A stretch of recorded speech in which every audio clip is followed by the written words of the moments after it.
But first, as we have every year since 1916, Australians came together today to honour our war dead and our armed forces personnel and to give thanks for the country that they shaped and defended. Now, it's important to remember why Australians went with such vast numbers to fight in the Great War.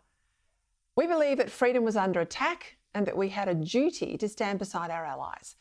As the then Labor leader Andrew Fisher pledged in 1914, Australians will stand beside our own to help and defend her to the last man and the last shilling. Well, quite literally we did.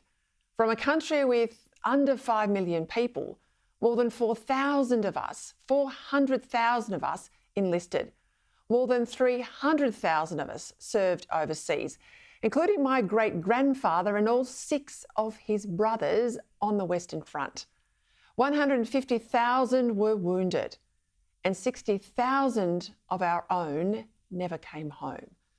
As the great war historian Charles Bean said of the original Anzacs, the good, the bad, the greatness and the smallness of their story will stand. It rises as it will always rise, above the mists of ages, a monument to great-hearted men, and for their nation a possession forever. Australia has always answered freedom's call.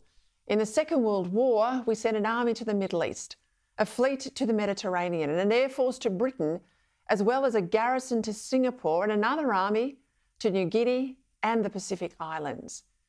In that war, from a population of scarcely 7 million, almost 1 million Australians wore a uniform, including there my great-grandfather, Pa, my mum's dad, who was wounded in action in New Guinea with his best mate killed alongside him. Brendan, his mate, was one of the 40,000 Australians who made the ultimate sacrifice.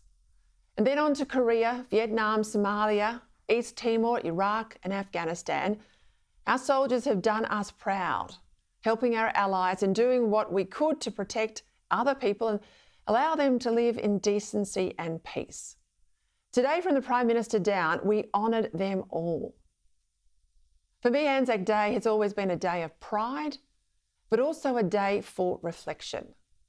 It speaks to the best of us and the best of our country.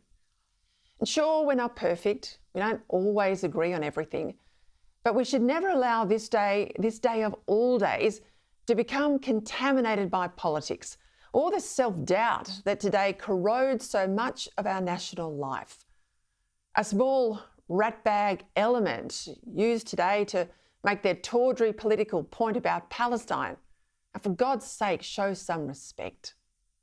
Earlier in the week, a group called Teachers for Palestine tried to link the Australians who helped liberate the Holy Land from the Turkish rule under white imperialism and somehow to make them complicit and us complicit in the suffering of Gaza. Now, please stop distorting and rewriting our history. And there's an anti-Anzac Day undercurrent, even in some parts of officialdom. Now, I came across this today on the Department of Veterans Affairs official website. It says, and I quote, "The Anzac legend has evolved over the years to become one that is more inclusive than the past. Australia Day," it says, "still unites and divides Australians as the country continues to debate its history and notions of national identity." Now, that's the official website for our veterans. Give me a break.